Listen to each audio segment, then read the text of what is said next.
Hello and welcome to another episode of Beyond Loss, Loving Life with Karen Chaston.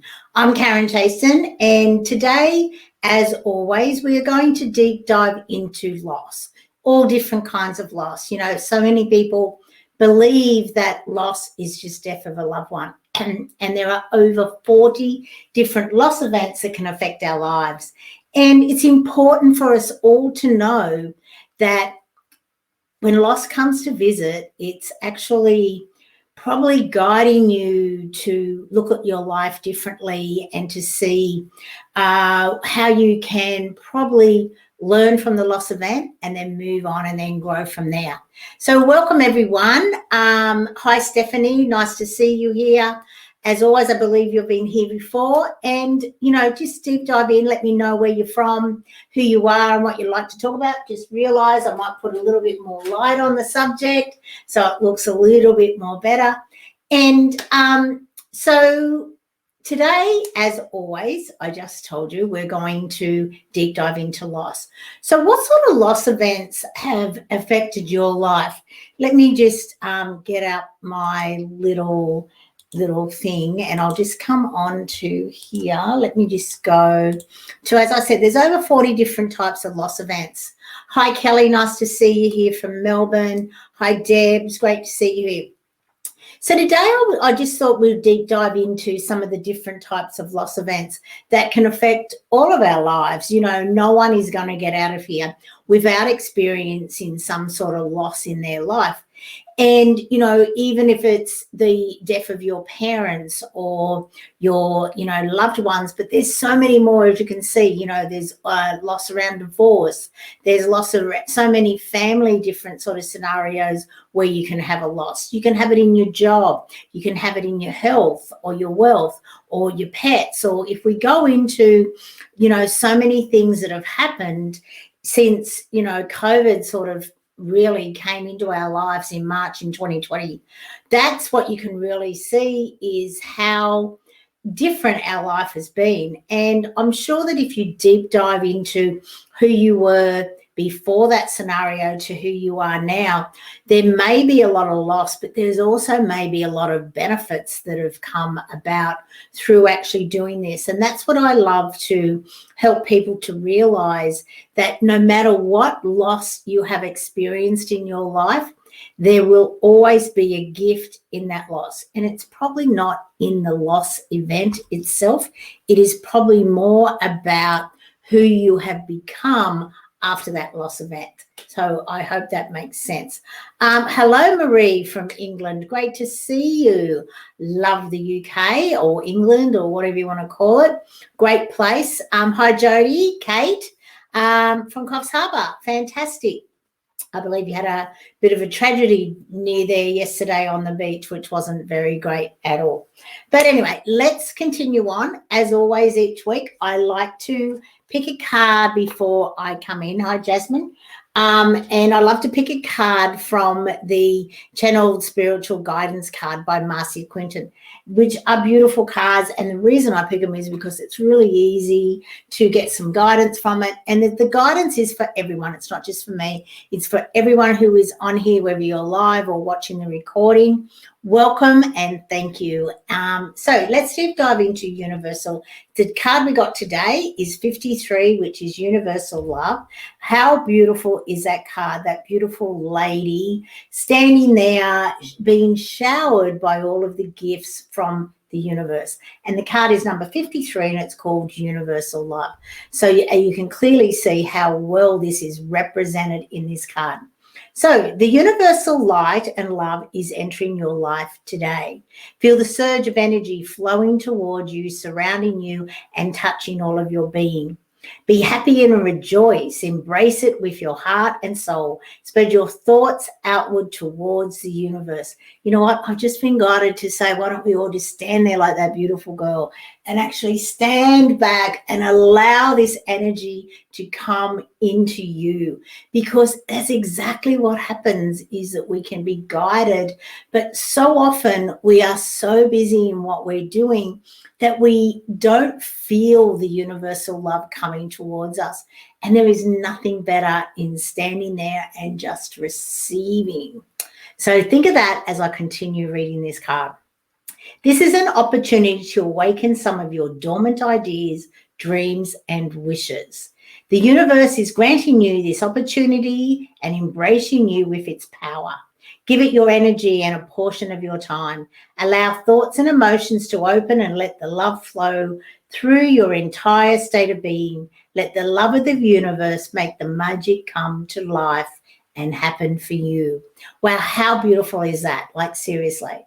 Universal love. And, you know, when you are feeling a little bit down, whether it's through any sort of loss or whether you're just feeling down, it really is good to be able to tap into all of the amazing beings that we have around us, our guides, our past loved ones. We have so much, even nature, you know, going into nature can make you feel so much more alive. It can rejuvenate you. It can help you to really feel that you are part of a greater being. You are part of a divine plan, and the things that are happening in your life, when we start to see it, if this is a divine plan, I feel personally that when I look at life, at all of the little things that have happened throughout my life, when I sort of look at the breadcrumbs and see how they're connected or disconnected in some cases, you really do start to see, you know what? I am a sum of all of my past experiences. I have become the person I am today because of them. So how have I grown? How have I benefited? How can I ensure that I continue to tap in to this universal love? And I love these cards. You know, when I draw them, I never really look at them. I don't read them.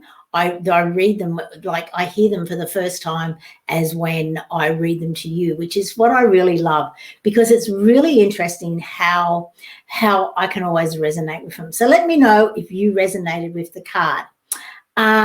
So I said hello to Jasmine, I'm pretty sure, and Debbie and Maggie. Hello from Ireland. I have had quite a few deaths from very close loved ones who would love me message them.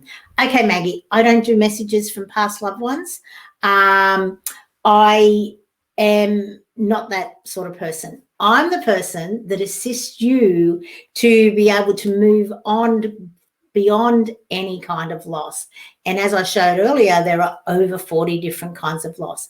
And death of a loved one or death of close friends is always something that most of us know will happen. Like, we don't exactly know which of our close friends may pass before us, but we sort of know that the older we get, the more likely it is that we are going to experience a death of a loved one. But when you look at it, it's really, really interesting that most of us do not know what to do. Most of us don't want to talk about it. We don't even know what to really say when we go to a funeral. And it's really quite, I guess, not sad's not the right word, but it's really not good that the fact that we all know that this is going to happen, that most of us, especially in the Western countries, don't know what to do around death or loss, divorce. We're sort of lost for words. But what I have found, and I'm going to tell you one of the most perfect things to assist you to get comfortable in the uncomfortable, because let's face it, death and loss, it's not comfortable. Most of us are standing around going, what the hell do I say? Like, you know, I've got to say something, but what am I going to say? And unfortunately, we all go back to the old cliches, things like, I'm sorry for your loss, or, you know, or we just fumble through, you know, God only takes the good ones first, or some stupid little cliche, which really means nothing. All it does is sort of makes you feel a bit comfortable, but really it does nothing for the person who is experiencing this loss. It really just makes you out to be, oh, well, I've said that, I've ticked a box, and now I've moved on. So what I have found over the years since I have deep dived into this, and this actually works no matter what loss it is. So whether it's a death, whether it's a job loss, whether it's divorce, whether it's any of these different things. So the most ideal thing to say when, just say, a friend or a colleague or a family member is experiencing loss, is for you to walk up to them and to say something along the lines of, I don't know what to say. I'm lost for words. I've never experienced this, so I don't know what you're feeling. I don't really understand that relationship that you had with this person, or, you can name the person at that stage. But, I just don't, I really am lost to say, but I'd like to be here for you. And I'm a really good listener. I would love for you to be able to sit down and just say whatever you want to say. I'd love to be here for you. Because what we find, right, is at this sort of time, most people don't want to be around them. So here they are, they're sort of got people around for a week if they're lucky, and then they're all by themselves in their own thoughts. And what happens is our emotions come up, right? And we'll stick with it's either divorce or death seems to be the most sort of common one. So what happens is we're lost in our emotions, right? And what our emotions do, they're actually our friends. And I know this is probably something you've never heard before, but our emotions are bringing up things that you may need to apologize for, you may need to forgive, or you may need to acknowledge. Because when the relationship ends, right, it's only the physical part of the relationship that ends. And the physical part is the way that we hang out together, the things we do, the things we say, and, the places we go, the way we touch each other. So that's what has ended. But the emotional and the spiritual relationship continues on forever. And the emotional relationship is all encompassing of the good, the bad, the glad, and the sad. So there will be some things that will come up when the relationship ends for whatever reason that, we are like, oh, I wish I'd never said that. I wish I'd never done that. I wish they'd never said that or done that. Or why didn't we do this? Because let's face it, we always have a whole lot of hopes, dreams, and aspirations. And we're hoping that we can achieve these things together, no matter what the relationship, whether it was your partner or your parents or your child or even a close friend. There is always things that we want to do together in our relationship. And it could be, if it was a friend, you had planned this trip away, but for whatever reason, it kept getting delayed and delayed and delayed. And then something happens and you know that you're never going to be able to have this planned trip together. So you may have a lot of regrets. You may have a lot of emotions come up around this. So the most ideal thing for you to do is to deep dive into that emotion. Figure out where it is coming up in your body. And, if it's in your heart, it could be related to love. It's in your voice. It could be something that you wish you had said or wish you hadn't said. It could be in your solar plexus or anywhere in your chakras in your body. But it's important for you to tap in to see where it is sitting in your body.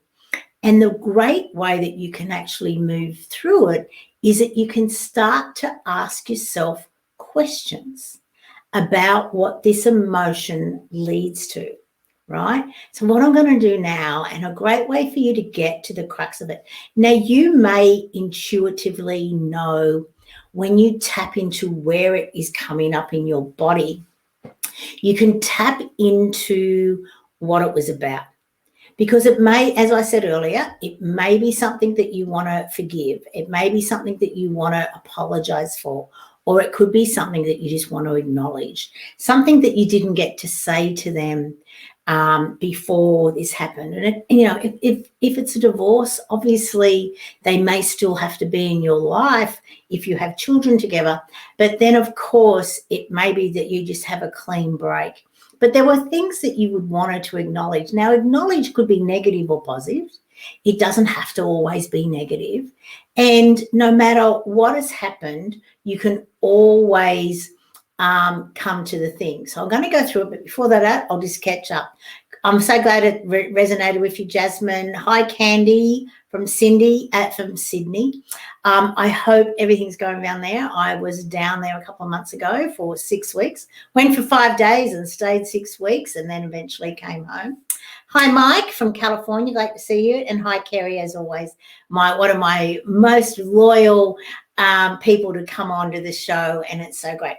So what we're going to do is I'm going to assist you on how to deep dive into your emotions and the reason why this is so important is because your emotions are energy in motion. So often we have an emotion come up and we push it down and push it down. And a lot of the times we push it down through our avoidance tactics.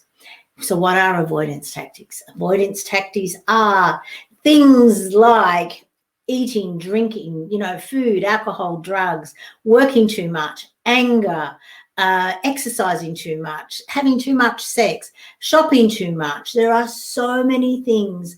Let's look at social media. That's the biggest avoidance tactic we have all created. Our phone, there is so many things. Everything that distracts us from deep diving into ways that we can create a better way of living and really learning and educating ourselves and making sure that we start to understand what we do not know. And let's face it, there are so many things that we don't know. And anything that will stop you from having a different perspective about something. So that's an avoidance tactic. And let's face it, we're all so great at it. All you have to do is look at the alcohol and the pharmaceutical industries to realize just how great we all are at avoidance. So, but what happens when you decide that it's time for you to deep dive into these emotions that keep coming up, and a lot of the time at inappropriate moments, especially if it's anger, is one of the ways that it can come out, and that's not good for you or for anyone else or for the person receiving that at the other end. So when we deep dive into our emotions, one of the great things that I have found to do it is for us to muscle test. Now, so you can muscle test of anything. This is a pendulum, obviously, that I have got especially for my muscle testing. But you can use anything. You can use a necklace. You can use anything that can swing. So let's set up how to muscle test and the most ideal way for you to be able to do it so that you can get the best answers from it. Now, obviously, you can only get yes, no, or maybe answers. You won't be able to get it to tell you, but at least if you've got a feeling just say it's in your chest, in your heart, right? And, you can't stop crying about it, but you're not really sure how you can heal it, okay? Now, the emotion is always there for you to heal it.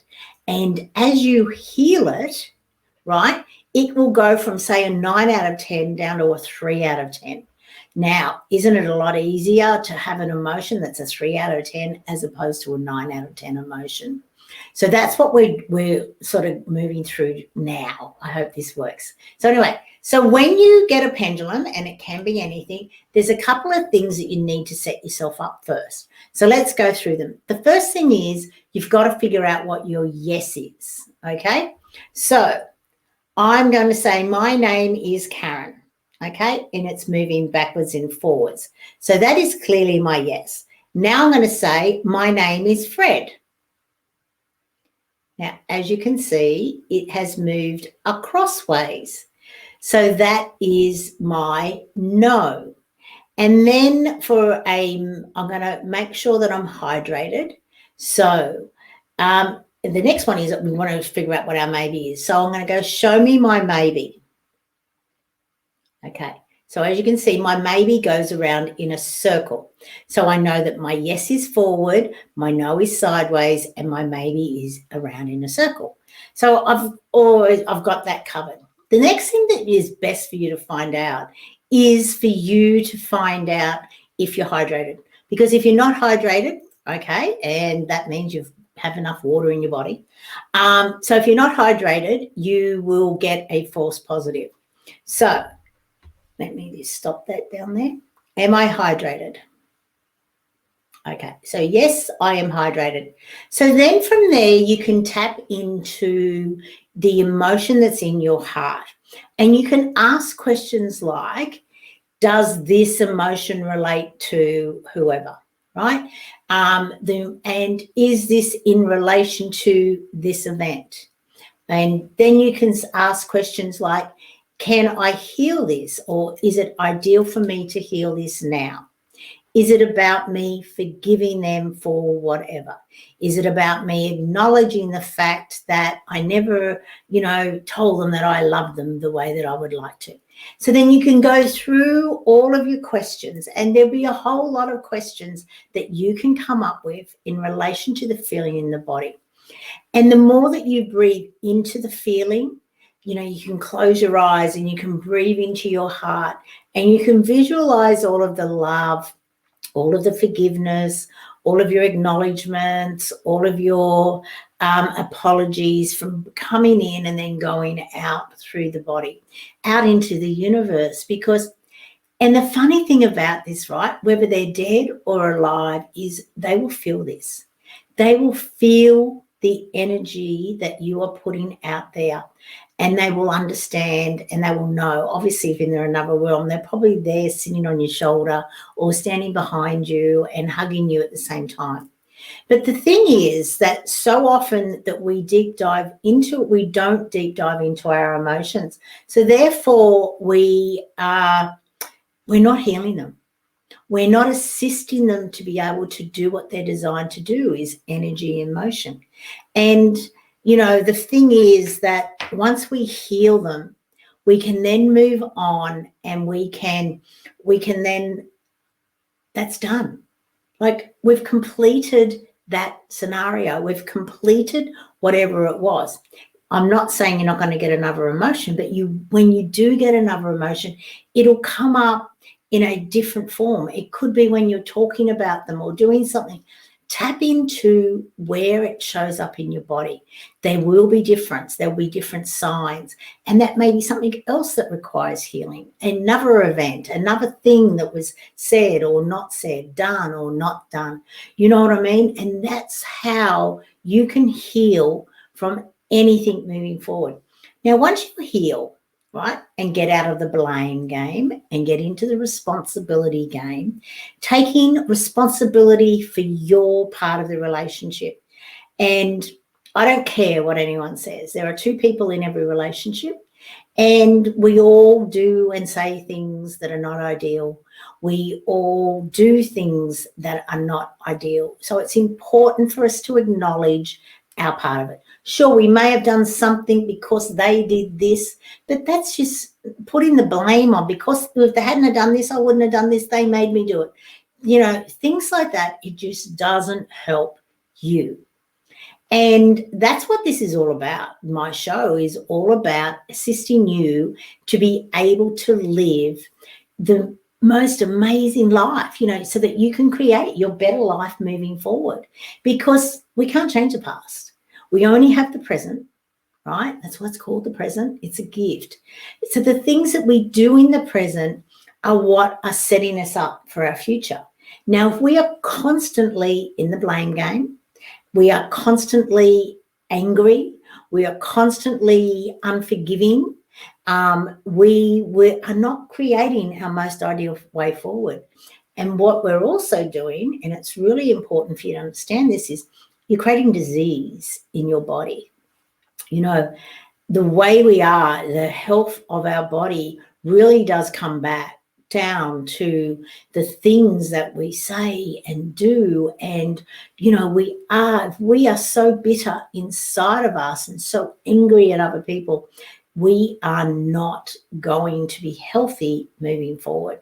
So if there is no other reason to forgive someone, it's so that you can release the pain and the anger and anything else that is associated with this loss event. Okay, now I hope that, if for no other reason, it's that. And I always like to remember Oprah's famous saying. She says it about gratitude, but it relates to everything, like anger, the whole lot of it. So if you are carrying anything in your body that is negative and negative emotion about anyone, It's like you drinking poison and expecting the other person to die, right? So think about that for a moment. Like, are you ready to release whatever has happened in the past? Otherwise, you seriously are drinking poison and thinking the other person will die, but it's not going to happen. The only person that you're affecting is yourself. So start to deep dive into your emotions and start to heal them. And the beautiful thing about it is the more that you actually practice this, the easier it becomes, so that when emotion comes in, you can very quickly get to the crux of it. And you're not just putting a Band-Aid over it, which is what we're also very good about. You're actually healing it, and then you're moving forward. So you're releasing all of this baggage that you've probably been dragging along for way too long. And that's the beauty of everything that I have said today. So I've been talking now for however long, 25, nearly 26 minutes. So any questions in relation to using the pendulum, how to heal the emotions in your body? Any questions in anything about that? And thanks for being here, and thanks for all the likes. Hello, Sylvania. Nice to see you. Okay. As I said earlier, you may not be aware, I'm not even sure if you're still here. I don't do readings. I don't do messages. All I do is I help people to, I'm not going to say all I do, actually. This is what I do, and I'm really, really good at it. I help people to move beyond any kind of loss and create their better everyday life. It's that simple. And you know what I also do through the process of actually helping you to do that? I assist you to tap into you. I assist you to become your own master, so that you don't actually have to show up and say, well, any messages for me. You know your messages, you know where you're going, you know your way forward. So therefore, you're not sitting around waiting for other people to guide you on the best way forward. You know your best way forward. Like, we all know that. So often we give our power away to others. We really are just, at that stage, and we're not really 100% sure on what's our next step forward. So we go and we get other people to tell us our best next step forward, as opposed to if we just sat quietly, like, stop. The first step in my 5-step gift of loss process is for us to stop.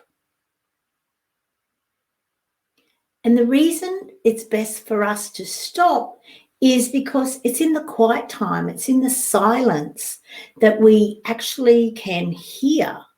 We can tap into all of our 6 senses, and we can really start to breathe. We can really start to go, what is my best way forward? What are the things that I love doing? What are the things that I want to stop doing? What are the things that I want to start doing? And what are the things that I want to keep doing? Because so often through life, we have given away so much. We have given away our life to serving other people, to looking after everyone else, whereas we've sort of not at the stage where we really, really want to be living and loving our lives. We are, a lot of the times, in resentment. We're angry.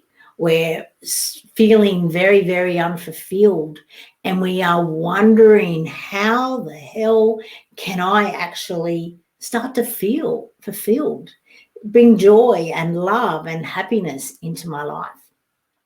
Well, I have found that the easiest way to do that is for us to tap into ourselves, because we have all our answers. We are the master we are seeking. And that's what I love more than anything else, is the fact that when you know how to tap into who you are, when you know how to look at your life and look at all of the steps of what has happened to bring you up to being who you are today, there are so many lessons, there is so much guidance in that really does assist you to be able to create that better way forward. And that's why I love to show people that perspective, and all I do is I open themselves up to receiving the guidance, to receiving the messages that they already know, but they just haven't, they've been way too busy to actually receive them. Does that make sense? I'm pretty sure it does. Anyway, are there any questions? Because I love answering questions, obviously. So I'm just waiting to see if there are any questions. Silvano, okay, you didn't write anything, you just entered. So I'm not sure if you were actually saying anything there. Okay, so just wondering. Okay, so what I'm going to do is I'm going to share with you now this amazing little program that I created to assist people to tap into themselves, to start to do these things so that they could really start to realize that they are the master they are seeking. And what I found was along our journey, we tend to lose our identity. We start off, you think back to when you were a kid. What were the things that you loved to do? What were the things that you could do and they brought you so much joy that you do them for hours and you would think, oh my God, I've been here half an hour. And then you look up and you think, oh my God, I've been here 3 hours, because you had so much joy and love in doing them. But then as you grew, you sort of stopped doing them for some reason. It might have been because someone says you weren't that great at it, or it could be just because someone decided to let you know that maybe I don't like it when you do that. I prefer it when you don't do those things. But anyway, there are so many reasons why we lose a little bit of ourselves here and there. And we get to our stage and we look back and we're going, well, where's me in my life? We look in the mirror and we go, well, who are you? I don't even know who you are. You are, you started off and you had so much potential, but you seem to have lost it. Or you're using all your potential, but you're exhausted, you're unfulfilled. All you're doing is working all of the time and, using unhealthy habits to get through the day.